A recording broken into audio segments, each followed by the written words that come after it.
Halo sahabat, kembali lagi di kanal YouTube Arya Surya Official, kanal pemberdayaan diri untuk Anda semua. Kali ini saya akan membahas beberapa poin-poin penting pasca mengalami psikosomatik atau anxiety disorder. Nah, biasanya banyak yang bertanya, Mas, gimana sih cara bangkit setelah mengalami kecemasan dan psikosomatik, terutama finansial? Oke sahabat-sahabat, jadi dulu Mas Arya pernah mengikuti seminar money magnet atau magnet uang atau magnet rezeki ya. Mungkin beberapa rekan-rekan mungkin pernah mempelajarinya. Nah, itu tidak jauh dari hukum tarik menarik gitu, atau law of attraction atau biasa disingkat LOA. Nah, ketika kita baru bangkit dari keterpurukan, dari kecemasan dan kekhawatiran, ya tentu terkadang ada penurunan secara finansial. Nah, bagaimana sih agar ke depan kita tidak mencemaskan hal itu, Mas? Gitu. Soalnya saya takut ke depannya tidak bisa maju, takut pas lagi maju kumat cemasnya dan lain sebagainya. Yang pertama, kita harus yakin dulu bahwa kita hari ini sudah sehat. Kita mampu melewati hari-hari yang akan datang dengan gemilang, termasuk finansial, kesehatan, dan yang belum menikah ya jodoh ya. Nah, tentu kecemasan-kecemasan itu terkadang muncul karena itu bagian dari pelengkap satu kecemasan ya sobat-sobat. Kecemasan itu bagian dari masa depan gitu, tapi yang tidak wajar itu adalah kecemasan yang berlebih dan sangat mengganggu. Nah, Mas Arya, bagaimana cara menanggapi hal-hal tersebut? Yang pertama, kita harus belajar apa itu visualisasi. Visualisasi itu membayangkan seolah-olah sudah punya gitu sahabat-sahabat. Misal Mas Arya pengen beli motor, nah contoh ya, Mas Arya memvisualisasikan seolah-olah Mas Arya sudah punya motor itu, seolah-olah menaikinya begitu nyaman dan lain sebagainya. Itu visualisasi. Bagaimana jika kita masih ada perasaan takut, cemas, dan sensasi di tubuh? Visualisasinya seolah-olah kita udah gagah perkasa, udah cantik lagi, udah fit lagi, udah energik lagi. Itu visualisasi namanya. Membayangkan seolah-olah saja. Tapi sulit membayangkan, Mas. Membayangkan itu tidak perlu jelas banget terlihat bayangannya gitu. Tapi minimal seolah-olah, oh ya saya kalau sehat lagi senang banget ya. Dapetin kebahagiaannya ketika kita seolah-olah sudah sehat. Bahagia banget pasti ya. Nah, itu sama dengan sugesti, akan mempercepat kesembuhan kita, akan mempercepat rezeki kita datang atau percepatan. Memang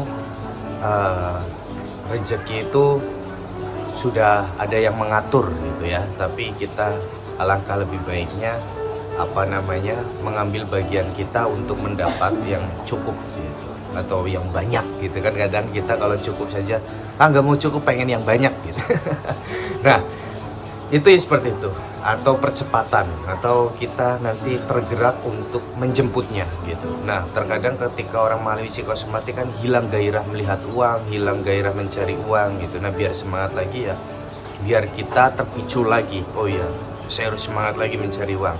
Nah, akhirnya ketika bersemangat lagi, akhirnya kita dapat mengabaikan sensasi-sensasi di tubuh dan akhirnya kita menjadi sehat kembali. Nah, Mas Arya, kalau misal kita sudah bangkit, apakah bisa tumbang lagi, Mas Arya? Nah, itu juga pertanyaan yang banyak ditanyakan.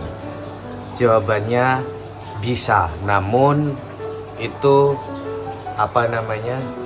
kemungkinannya datangnya tidak separah di awal-awal gitu. Biasanya hanya kepicu oleh satu trauma. Misal sahabat-sahabat dulu pernah mengalami kecemasan karena sedang dekat dengan seseorang, akhirnya gagal. Nah, kemungkinan nanti ketika mendapatkan calon pasangan juga, terus dia lagi marah, nah itu kita akan pikiran akan merecall kenangan buruk di masa lalu. Jangan-jangan nanti saya ditinggalin lagi, akhirnya cemas lagi.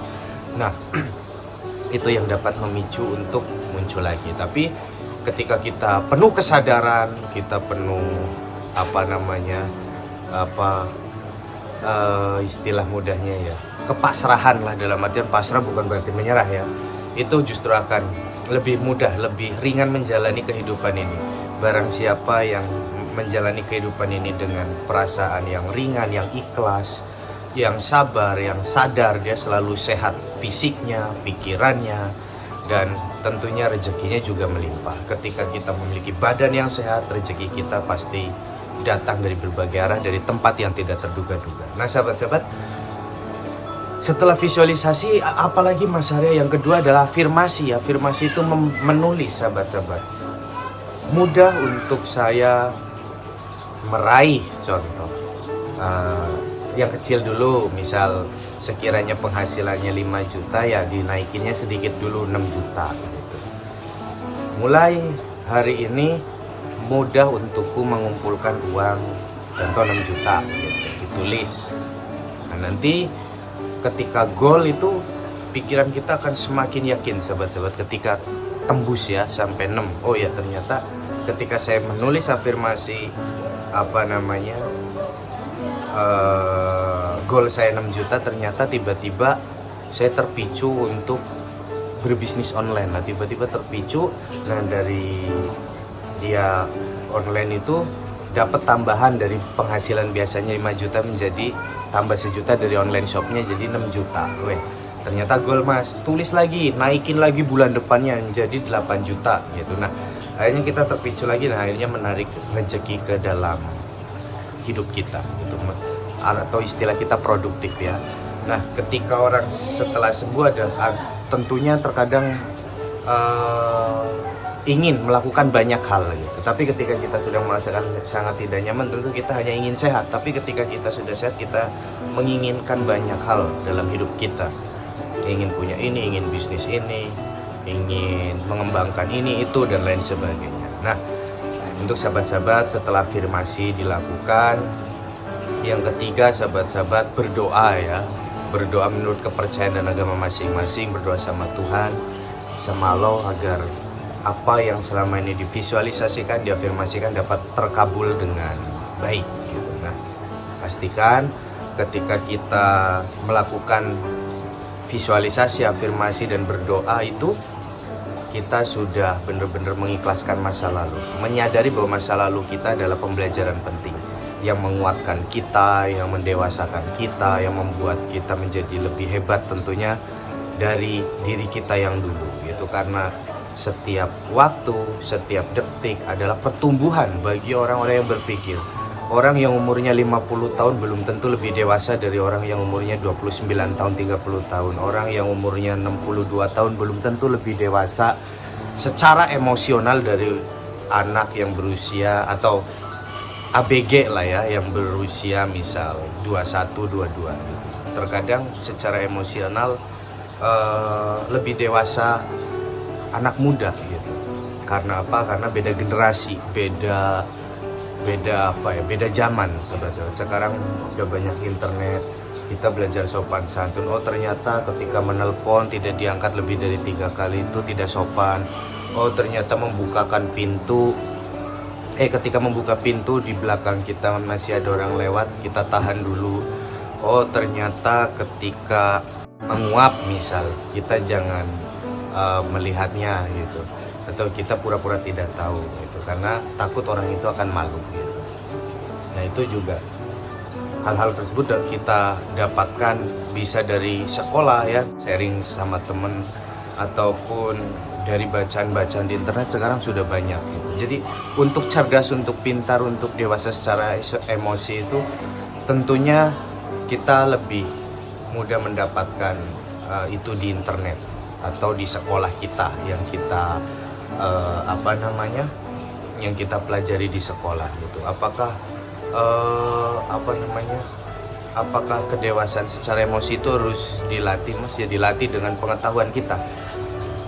Ada orang yang misal marah ketika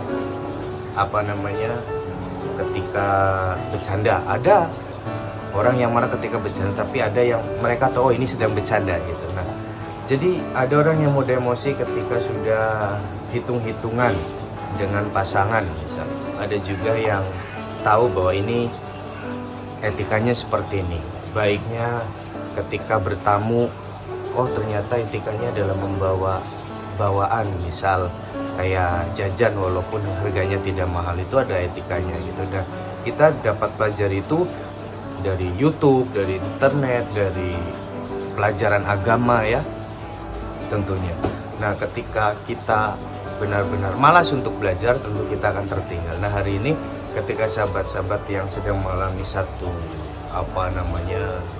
kebingungan dalam hidupnya, mengalami gejolak emosi yang tidak menentu, pertama yang perlu dilakukan adalah kesadaran dulu. Sadari, oh ya, saya sedang menyadari, saya sedang mengalami ini gitu. Kalau sahabat fokus di keluhan, maka keluhan itu akan semakin terasa ya sahabat-sahabat.